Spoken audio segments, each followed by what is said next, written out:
seems like most of the folks that are in are hopefully in. This is, of course, being recorded. So if you're joining late or if someone's registered and aren't able to make it, they will, of course, get a copy of the recording. I'm very excited this month to have with me Pat Garcia with Kompleye. Kompleye is an authorized C3PAO. They've done several assessments, both for OSCs, as well as they're one of the few C3PAOs that is also a FedRAMP 3 PAO, so they can bring some of that unique insight as well. And in fact, they're in a very exclusive group that's also done a FedRAMP moderate equivalent assessment. So Pat, welcome. Very excited to have you aboard here this month. And of course, it wouldn't be coffee and compliance without coffee. I'm very excited to now be in the cold brew season. We don't get a lot of cold brew months up here in New England, so we appreciate them when we do. We've got an action-packed agenda here this month. Typically, July is a little bit slow, but thanks to the DoD providing us some very late-minute gifts, we've got a lot to cover. We will, of course, be taking any questions. We've had a lot of questions sent in already. And if you do have any questions, please use the Q&A function. We'll get to as many as we can. So the main agenda as of 72 hours ago was going to be, going a very brief overview on the timeline like we always do. We were going to be focusing a lot on some of the challenges, in particular that Pat has firsthand experience around going through several CMMC assessments already. Talk a little bit about our marketplace and do some Q&A. Thanks to what's come out in the last really 48 hours, I think we're going to be spending a lot more time on the timeline, kind of unpacking everything that's going on around that. We still want to cover a lot of the in-depth expertise and experience that Pat has had and continues to have going through CMMC assessments. I think that's important, and it's only going to ramp up, now that things are potentially somewhat escalating. And then if we have time, we'll talk a little bit about our marketplace, and of course, we'll have plenty of time for Q&A. As always, benefit of coffee and compliance is, we'll get a lot of questions in. Whoever asks the best question, as determined by Pat, since he doesn't know who sent in the questions, will award you a $25 gift certificate to the coffee place of your choice, a Starbucks, Dunkin's, whatever you have local. So, big money on the line. So with that said, Pat, please give us a quick introduction of yourself, of Kompleye, and then, we'll kind of get into things. Perfect. Thank you, Jamie, and thank you for inviting me and having me here. I'm Pat Garcia. I'm the CEO of Kompleye. I'm a lead CCA as well as a FedRAMP assessor. We've been doing cybersecurity assessments for a while now, experts on cybersecurity and compliance from a SOC to ISO certification perspective. I'm also an ISO 27001 lead auditor. And the more certifications I have, the less I know. So that's all I can say from that perspective.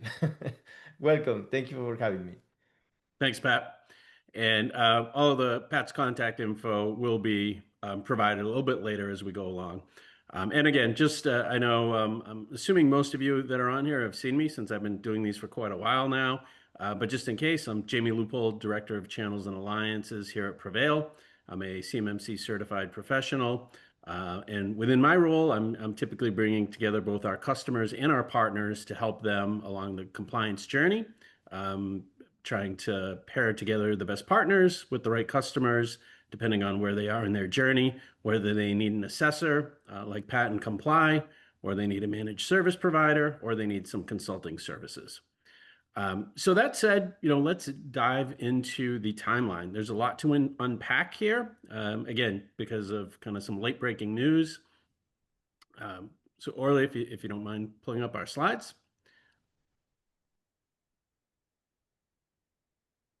And so as we know, we've been chasing this thing for several years now, and I think we're finally near the finish line. Just a quick refresher, CFR 32 came out very late last year, came effective. That allowed C3PAOs to start assessments, which began in roughly the mid-January timeline. Pat, I think you guys probably started right around then. You were among the earliest of organizations doing assessments. Of course, we've been waiting for the CFR 48 rule to be finalized because that is the rule that allows CMMC to appear in contracts. Currently, CMMC is a rule. Organizations have been assessed.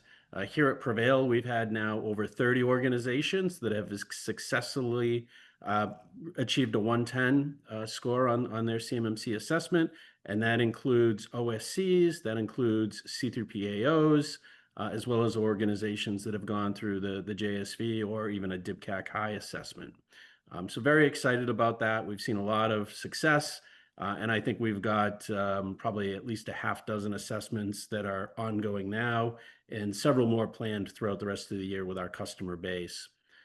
If you do happen to be a customer or a partner on here and you are considering going through your CMMC assessment anytime soon, please do reach out to compliance@prevail.com as well as your customer success manager so we can ensure we get you the body of evidence in a timely fashion and just ensure that you're getting the support that you need.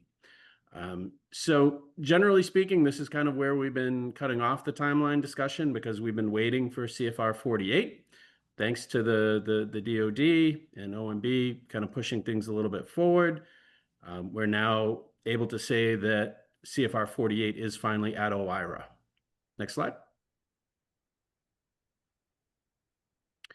So this, I think, just landed 2 days ago. And really what this means now is that the CFR 48 rule, which will allow CMMC to be added into contracts, is now under regulatory review. The standard here is a 60-day window to get it out. Doesn't mean they have to use all 60 days. They can extend this an additional 30 days without any additional requirements. We know that happened with CFR 32. However, because CFR 48 is simply supporting and really putting in more of the guidelines around an existing rule, there's no guarantee that it will even take 60 days. It could certainly be less than that. What we're kind of hearing and what DoD has consistently said, from the start is they want this out in the fall timeline.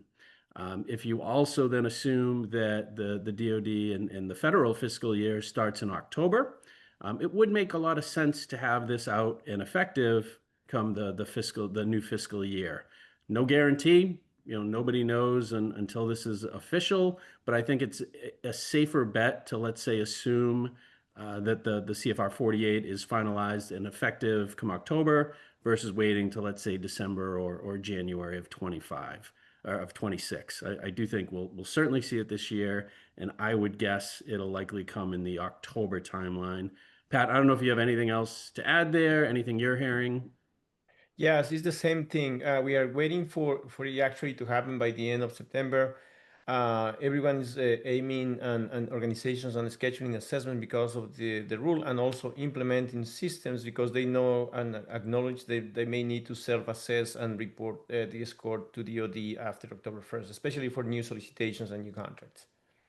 Exactly. Yeah. And that's a good point to make is that, yes, phase one for CMMC will only impact new contract awards.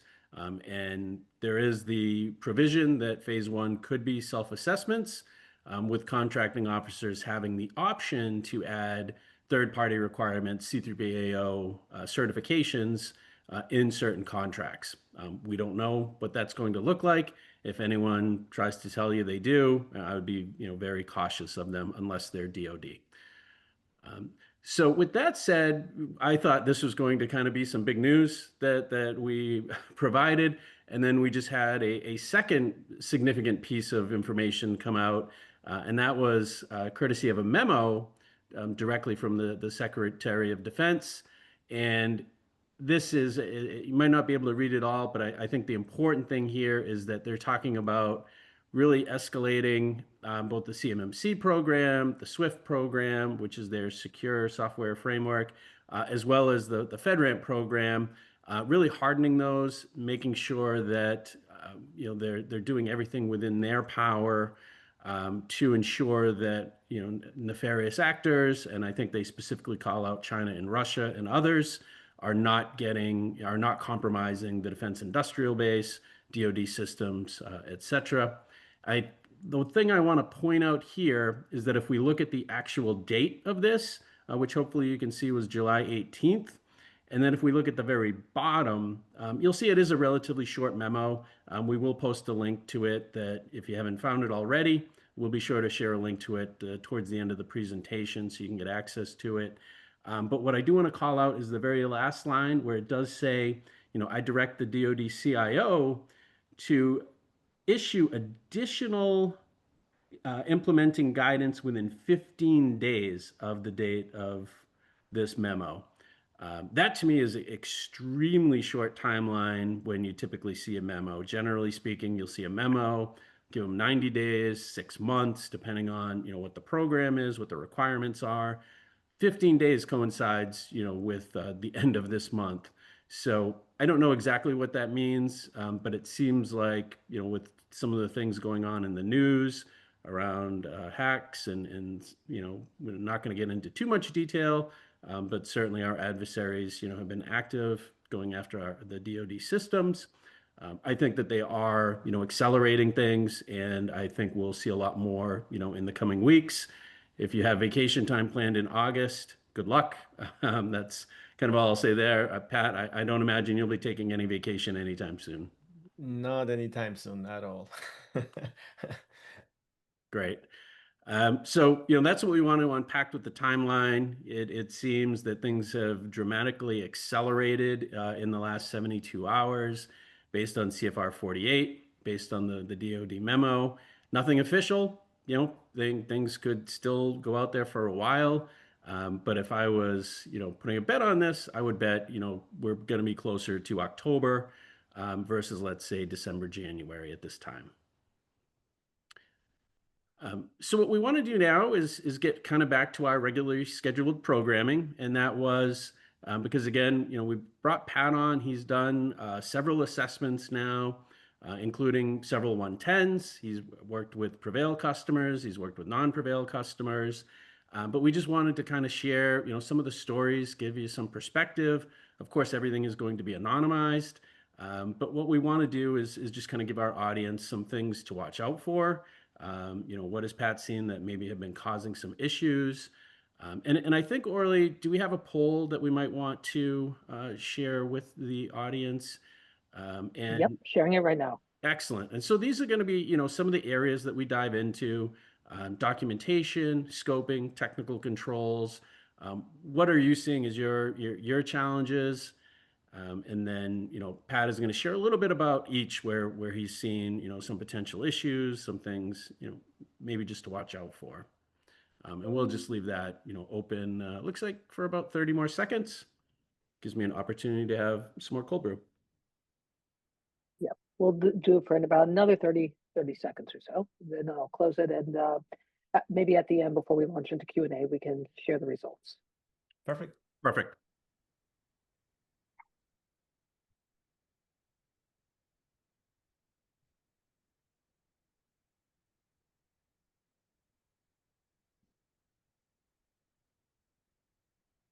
Okay. So let's just kind of dive into, the first one here, documentation. Pat, obviously documentation is critically important. It's the, kind of the baseline before you can even start to get into an assessment. Obviously, you've got to have an SSP. You've got to have your network diagrams, asset inventory. These are all things that I believe you uncover before you would even kind of start phase one, right, Pat? Before you can even bring a client on, they've got to have some of these, minimum requirements. That is correct. So the SSP is crucial for us to start performing assessments. Having a very detailed and high quality SSP is one of the most important parts that our assessors go through when we perform pre-assessments. So when we identify that something is missing, something doesn't look right, we just have to stop assessments, unfortunately, and then postpone them. And that just changes plans for the organization, plans for the 3PAO. We have to reschedule those, and right now we have limited spots, right? So in that sense, it just brings some additional issues. But the most important one is that the organization, if they decide to move forward with the assessment, then they may have some issues with the final result. So that's why it's important to develop those high quality SSPs with all the very good details that are needed from that perspective. Great. And I think, one of the things that we talked about is ensuring you have tight alignment between what your SSP says you're doing and what you're actually doing. Anything more to kind of expand upon that? And it can be I think it can be something as small as you claim you're doing scans monthly, even though you're only required to do them quarterly. But if you're not doing them monthly, then you'll run into trouble, right? That's exactly right.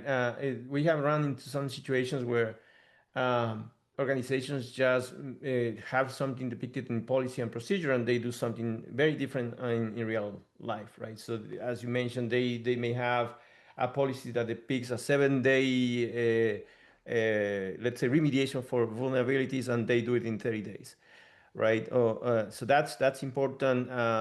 That the SSP matches exactly what the policy and the procedure and what is on the technical implementation is happening. There are some other cases, for example, where organizations point to a specific, let's say, benchmark. Just as an example, the CIA's benchmark for configuration baselines, and they don't, once we check what they actually have in place, they have something different, right? So it's really important that the SSP and the documentation, they match, they are aligned with what is actually happening. And in many of those cases, those organizationally defined values, the ODVs, they don't have to be that strict, right? It doesn't necessarily have to be 7 days, but if you put in 7 days, well, now you've made it 7 days. Exactly.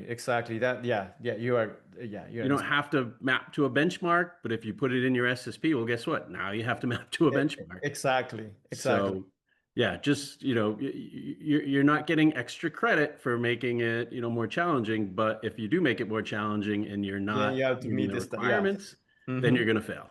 Yeah. No extra credit, but you will fail if you do Yes. it the wrong way. So I think that's really important, and appreciate you, bringing that to light.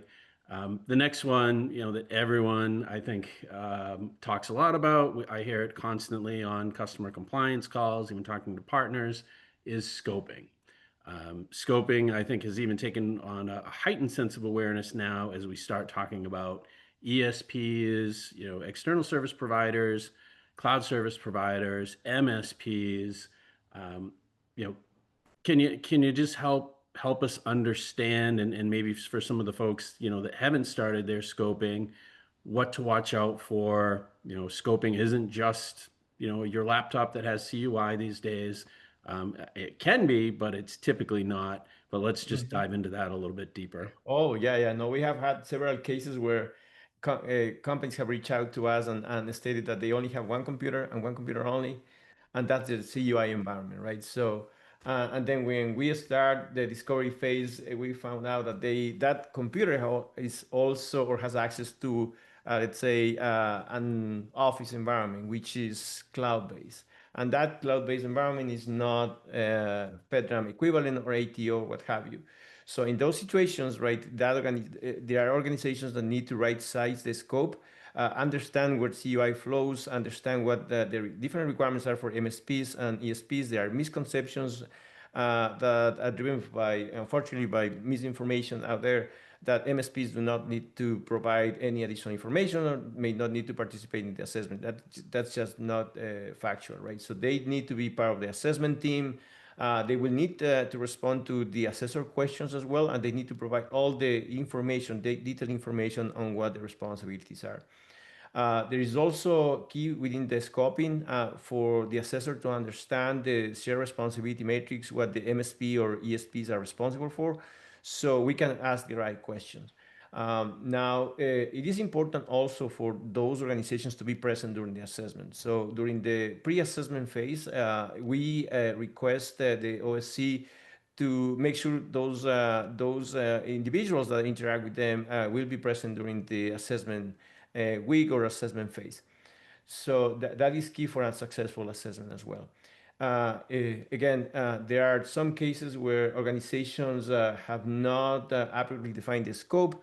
They have not followed the data, and once we again go through discovery, we identify that there isn't information that flows to a cloud-based system that unfortunately is not FedRAMP authorized or equivalent, and then they have to redesign their network, change vendors, and that just again adds costs and also resources, time to the assessment process. So yeah, unfortunately, that has happened also. Sure. And I think another one that comes up a lot is they'll have a hybrid environment where they'll be cloud-based, but then they'll also have an on-prem file server that they either used for backup or for convenience. They kind of forget that that now becomes in scope, and then anything that can touch that file server potentially comes in scope unless they've got logical and or physical separation. So I see that come up here and there. Yes, yes. I still remember there was this company. They have the capability to print CUI, right? It was a corporate printer, and they have controls over the asset itself. So no one that without the access, logical access to the equipment can just take the information from the computer. They need to enter a code and all that, but they didn't label the printer as CUI asset, right? So that in itself just kind of just make them fail that specific assessment objective. And I believe we gave them the chance to remediate that at that point. It was one single assessment objective that was poemable, but it was something that just those little details, little delays just add to the assessment, right? So and to the anxiety that usually an assessment brings to the OSC as well.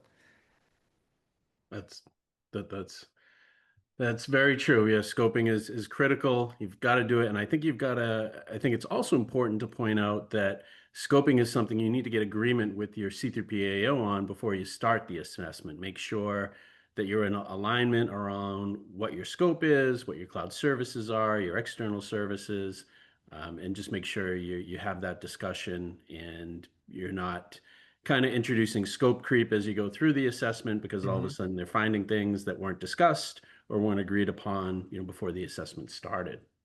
Absolutely, and that's a very key point within the pre-assessment, right? So we spend a little bit more time during that phase just because we want to make sure the organization is ready to go. It is important for OSCs to work with the 3PAO to ensure that that agreement exists, so there are no risks down the line for the OSC to fail the assessment. So yeah, that's a key part. Great. So moving on to kind of technology, and one of the most popular technologies that we often hear about is virtual desktop infrastructure. Everybody gets interested in that because it does, when properly configured, as we know, allow them to take the endpoint out of scope. However, you mentioned that you've had some customers that don't realize they still have to secure the VDI. Do you want to just talk a little bit about that? Yes. Oh, we have absolutely. So we have one case where, yeah, BDI was a thing. They identified. They asked if they had the possibility to implement BDI and pass the assessment with it. So we basically acknowledged because we cannot provide any consulting. But we pointed that to the specific section of the rule table. I think it's 1.9 or 1.4 that points out to the use of BDI and how endpoints are out of scope. So by the time of the assessment, right, we identified, of course, they had BDI in place, but it was misconfigured, right? So it allowed for the download of CUI to the endpoint, and that just brought the endpoint itself as part of the assessment scope. So they have to change that, and we identified that during the pre-assessment phase. We have to delay the assessment for about 4 weeks until they get it right. One of those situations where the BDI implementation kind of delay again the proper assessment because of that lack of implementation, lack of knowledge and technical knowledge in that sense. So it is important, especially if the use of a persistent VDI, something that is tied to the user rather than multiple users. That is key for the VDI implementation, right? And of course, the proper implementation so that information cannot be downloaded into the endpoint. Yep. And I think it's important to point out that using a VDI when it's properly configured will allow you to take the endpoint out of scope, but it doesn't absolve you of all of the security requirements. It merely moves them now to the VDI. So now you've still got to have logging, monitoring, configuration management, everything that you would normally do for the endpoint. You're now moving it to the VDI, which centralizes, makes it a lot, in many cases, it makes it a lot easier to centrally manage and secure a VDI versus, let's say, if you've got users working from home, they want to work from their home laptop. That opens that up for them, but you've still got to have all of the controls around that VDI environment. That is correct. That is correct. Yeah, it's an easy and let's say flexible way to deploy technologies, but again, the configuration part is important. And then they bring in a printer, and then yes. And then they use Adobe PDF. Exactly. Okay.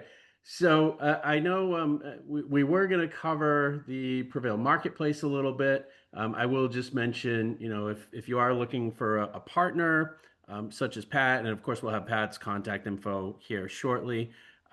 You can find them on the Prevail partner page on our marketplace. You can sort by C3PAOs, you can sort by MSPs, you can sort by consultants. You can also reach out directly to us at partnercompliance@prevail.com, and we'll be more than happy to provide a little bit more guidance tailored to your specific situations. But given we spent a little bit more time on the exciting news around CFR 48 than we were expecting, we are going to jump to Q&A now. I know we've got some questions coming in, and Orly, maybe now is a good time where we can share the results of the poll from earlier. I am going to share the results right now. Great. While people are looking at those, we can start on the questions. Okay, so yeah, 50% of people that responded think that everything's a little bit challenging. Interesting to me that scoping was the second most challenging documentation, and the technical controls, kind of make up a relatively small pain point for the audience. And I think that honestly that makes a lot of sense. We find that the technical controls aren't the hard part, especially for our customers. It really is the documentation, and that's why we actually created, our Prevail Compliance Accelerator. We found that, technology, we can help provide the guidance, but the documentation was something that, took a lot of effort, a lot of time, and so we tried to help our customers as much as possible with templates, with pre-filled information. And just a sneak peek, but we are coming out with a more advanced documentation that will map directly to our sample company. In fact, it's been vetted by a C3PAO. And so that will be coming out shortly, which should provide even more actionable information. Scoping, I'm pleased to see scoping up there because I do think scoping is critical, often gets overlooked. And in fact, that's going to lead me right into my first question. So we only have 2 computers out of 35 people that have CUI on them. Would our scope include only those 2 computers? Read it again, please. Sure. So the question is, we only have 2 computers out of 35 that have CUI on them. Would our scope include only those 2 computers? Yes, you can build an enclave with only those 2 users and make sure you have all the relevant controls around that cloud environment, that enclave environment. So we have seen many of those, especially when they use Prevail, they just narrow it down. They build an enclave with 5 users in place, and we just assess those environments. Sure. So it's perfectly good. I do think it's important, though, that they make sure that they've got some logical and/or physical separation with the rest of the environment, correct? That is correct. That is correct. So they will have what we call the CRMA asset, right? So if they have the capability to kind of interact with the CUI environment, there has to be some controls in place to not allow the transmission, processing, or storing in CUI in the that environment outside the scope or the boundary. Excellent. Here's an interesting question, kind of jumping around a little bit, but this one comes up. It's a little more technical, but how do you assess whether a derivative of CUI is in fact CUI itself? Does this come up during assessments, or is this a little more specific?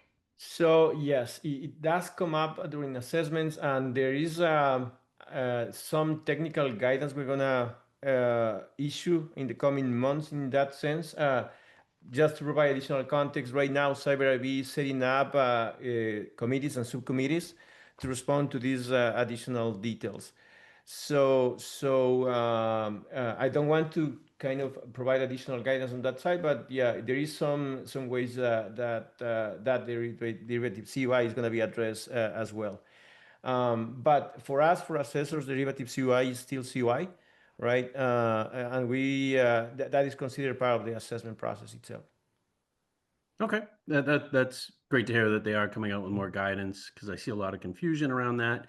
I typically tell people, read your contract. If the contract says that any CUI that's a derivative of this, then that usually tells you. If you're not sure, go to the contracting officer or whoever sent it to you. But I am glad to hear that they are coming out with a little more definitive guidance around that. Here's an interesting one. What CMMI maturity level is enough? Pat, I know you said you've got a lot of different assessment types under your belt. Is CMMI one of those? I know it doesn't have relevance direct to CMMC, but I'm not sure what your exposure Yes, in I, there is. I usually see that terminology used interchangeable with CMMC, and unfortunately, it's not. CMMI has a different set of requirements compared to CMMC. So in that sense, everything depends on the type of information. For CMMC specifically, it depends on the type of information that the company process or transmit.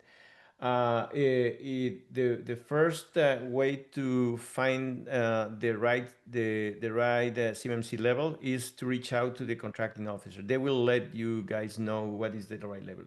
Right now, everyone is starting at level 2, and that's the guidance we are following. There is also specific guidance within that DoD has provided. I can add that link to that publication, so you can follow that kind of data classification policy from DoD. Great. I think that's helpful. Um, Here's an interesting one. As an MSP, what is within scope for an internal assessment, and what services are out of scope related to client support? So the way I'm reading this is that an MSP that doesn't necessarily store, process, transmit CUI for themselves, but maybe they do it for customers, or they're just trying to get their services assessed. What would be, some best practices for that MSP to consider their scope? So that's a very good question. An MSP that doesn't process or transmit UI doesn't need to obtain a CMMC certification. They can do it for marketing purposes, but at the end of the day, every single assessment objective they provide support for will be assessed as part of the OSC assessment. So there is a little, the only benefit I would say is the marketing benefit of becoming certified from that perspective, right? So that's the only thing. Now, if the MSP kind of process or transmit CUI on behalf of the customer, provides a CUI type of environment, then they will have to obtain their own CMMC Level 2 certification and also participate in the assessment. So those are the two possible options in that sense. Now, what are the benefits? One important thing is to have a clear customer responsibility matrix. Either way, if they just process or transmit SPD, security protection data, or CUI, right? So that shared responsibility matrix is key. It will be assessed every time they go through an assessment process with an A3PAO. Got it. Got it. So would it be fair to say, Pat, that if you're an MSP, you provide services, you have a shared responsibility matrix with your OSCs, your customers, that when you're going through your own, let's say you just want to go through your own assessment to make it ease the burden on your customers, it would be the items that you provide in your shared responsibility matrix that you're responsible for that you would be considering in your scope. That is well. here's the thing, right? If you need to set up a environment like if you were going to process CUI, and you need to assess yourself against CUI assessment objectives. But that defies the purpose of the program, because if you are just providing services that include security protection data and you use those security protection assets, then setting up an environment just for the purpose of obtaining certification is an additional cost to the MSP. I have seen that happening. That's fine. But at the end of the day, what we assess is the environment, this enclave that the MSP sets up for that specific assessment, right? And they can include all the tools, all the security protection data, but it will be assessed as if they will have CUI within that environment. So that's the only way to get CMMC Level 2 certification for those environments. Now, because if otherwise that organization at some point may process or transmit CUI, they can very well use that environment. It's at level 2 certified already. They don't have to do anything else, right? But if they don't, then it is just, again, just an additional expense, marketing expense for the company. They have proved themselves that they can meet the requirements. And especially when they provide more than just security protection data, or when I've seen MSPs providing also compliance services, right? Kind of the NIST 171 or CMMC Level 2 support, compliance support, making sure the OSC also meets the different requirements. Then it just adds value to what the MSP provides, because they have also made the homework and they have implemented the controls on their own systems. So that's where I see the advantage of an MSP getting certified as a level 2. Even though they only have security protection data. Got it. Got it. That makes sense. Here's a good question. Are Prevail customers using M365 Commercial for Intune, Azure Active Directory, which I think is now Entra, Defender for Endpoint? Will these pass being assessed as SPAs in commercial? I'll be happy to take this one. The answer is yes. We've got multiple customers that have. And the reason for that, and there is an important distinction here to make, is that you do have to configure your SPAs, if they happen to be running in a commercial environment, to not ingest files from Prevail. So you'll just want to make sure that, if you're using Defender, doesn't allow auto ingesting of files. You can instead just have it, let's say, review a hash of the file. But as long as you're doing some of those things, you're restricting the CUI from entering any potential commercial clouds, then you're fine. We've had multiple customers that pass that. The other thing to keep in mind is that the Defender, the Intune, all of that actually runs in Azure Commercial, which is FedRAMP. It's FedRAMP and it is DFARS. It passes both FedRAMP and DFARS because it's in the Azure environment. Whereas the M365 commercial, of course, we know is not DFARS, but the goal there is to keep all of the CUI in Prevail and outside of M365, and then you'll be fine. Yep, I second that one. Thank you. Yeah, it comes up a lot, and we've had multiple Yes. customers pass that. So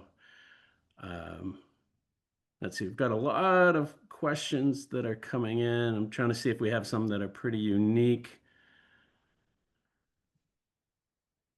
And Pat, if you happen to see something you want to answer, please feel free to. Some of these are long, so it's taking me a little bit to kind of get through them. Let me take those that are here from the beginning. 316, it says, with the rush timeline in limited amount of C3PAs. Very good one for you. Customer spec for a level 2 assessment, they have no schedule already. So everything depends, because right now we have Cyber IV bringing us new CCAs.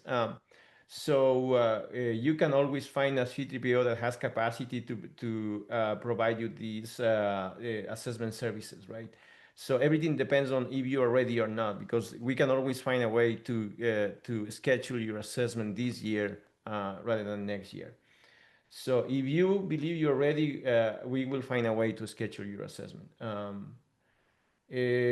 right, that's the answer. Have you assessed clients who have CUI on paper? Yes, we have. And what are the biggest challenges and underestimations scope of effort? Well, of course, physical access controls are usually brought into scope when you perform this type of assessments. And this is just the physical aspect of that portion, right? There are about 13 or so controls that we need to test and perform on-site for. And that just adds time and effort to, let's say, travel time, assessor time. The assessor is also sourced with the 3 professionals, so we need to consider that when we perform on-sites as well. So that would be the only challenge. So it's basically making sure you have a very good data flow and identify where CUI on paper might be stored, so we can right size also the on-site and make sure we schedule that time accordingly as well. And on the implementation side, of course, you have to implement all the physical access controls that the standard requires. That would be the only impact on that side. Great. I got one that I missed from a previous from the previously asked questions, and I do want to just cover this one real quick. I've of course got my biased answer, but I want to hear from you as well, Pat. Where can I find good examples of an SSP? As I mentioned earlier, for our customers that take advantage of it, we do have the Prevail Compliance Accelerator. It does give you a very detailed SSP template. I think ours is around 400 pages. Whether or not it all applies to your business is kind of up for you to decide. But we try to give you as much material as possible to cover, as many potential use cases that our customers, might find themselves in. Pat, do you know of any other resources, anything you guys offer or any free out there? So we do have some resources and templates that we provide to customers when they are starting their journey as well. I always also point them to, let's say, if they are Prevail customers, to the Prevail SSP, because it's something that has been already developed and proven against CMMC assessments. One important thing to highlight is that I see some SSPs that only consider the 110 security requirements. And what we usually recommend is, instead of using those type of SSPs, use the guidance established by NIST 171 Alpha, which is the assessment methodology, or even the CMMC assessment guidance as well, which includes the 320 assessment objectives. So if you have an SSP that has been developed against those or responding to those 320 assessment objectives, then you should be good to go, even though you do it internally. So let's just use those resources if you don't or cannot use the Prevail, the ones that Prevail provides. Again, I think if you use Prevail, you will have a significant advantage, and especially you will save a lot of time. That's my experience based on what other customers that use Prevail actually do. But yeah, Thanks, that's something that you can start with, the assessment guidance and NIST 171 Alpha if required. Great. And Orly, before I forget, can we put up Pat's contact info? I think we got time for a couple more questions. I've got a couple good Sure ones, but I thing. want to Give me make one sure second. before people are need to jump that they can get in touch with Pat if needed. And so this is a good question. One of them close to my heart, FIPS and FedRAMP. In one question, do switches routers require FIPS encryption for their management console, cloud management console? Also, does the cloud management platform need to be FedRAMP compliant? I think FIPS is something that I'm actually surprised it hasn't come up more often in this Q&A, maybe because it's come up in so many before. But the important thing to remember with FIPS is you only require FIPS when you're protecting the confidentiality of CUI. If you're just accessing a console that is not storing, processing, transmitting CUI, then there's no requirement for FIPS there. And the same exact thing actually applies to FedRAMP. Essentially, only if a cloud service is processing, storing, or transmitting CUI is FedRAMP required. If it's not, storing, processing, transmitting CUI, and it's just providing, let's say, security protection data, it does not, that cloud service does not require FedRAMP. That's correct. And I'm sure that probably comes up in a lot of assessments, Pat. It does. Yeah, we usually see firewalls with that don't have FIPS validation, and unfortunately or it's not activated, right? It's not on. So yeah, unfortunately, those companies need to go back and just make sure that that's in place.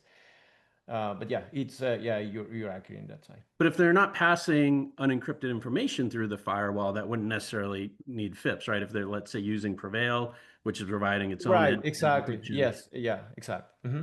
Yeah. So it's all about how what the encryption is being used to protect. And it does have to be protecting the CUI for it to require FIPS. And you don't have to double FIPS. So if you've got FIPS through Prevail, you don't also need to have FIPS on your firewall. Just make sure you're not, passing anything through the network, through a file server, something like that. That's correct. Great. Well, I think that's about the amount of time. We had a lot more questions. What we'll try to do is maybe answer some of these on paper. We'll get them back out to the audience. Pat, really appreciate your time. I think we had a lot to cover, and we got through a lot of information, answered a lot of questions.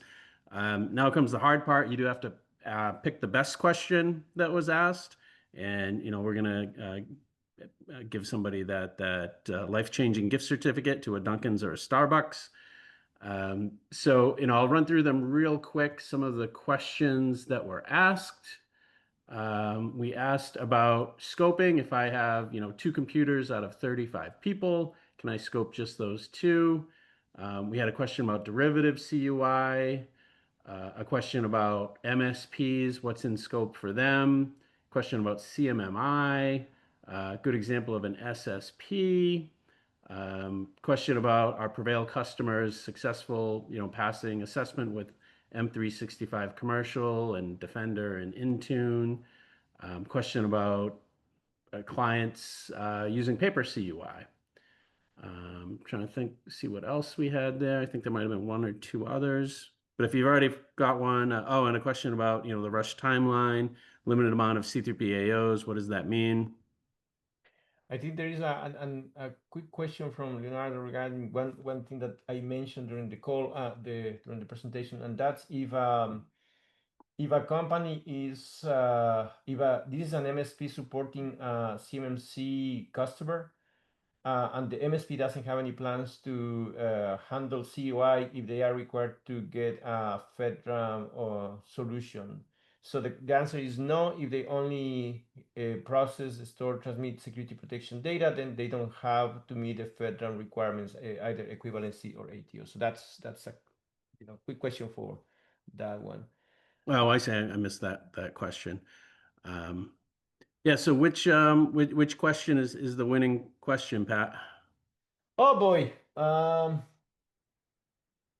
Let's go with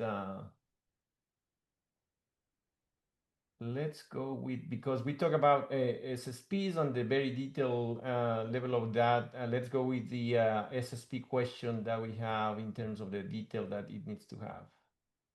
Great. So where can I get an SSP template? That one? There you go. Perfect. Thanks, Pat. Thanks, All right. everyone, for joining. Again, we had a lot to cover this month. Went a little bit over. Appreciate everyone that stuck around, and we will talk to you soon.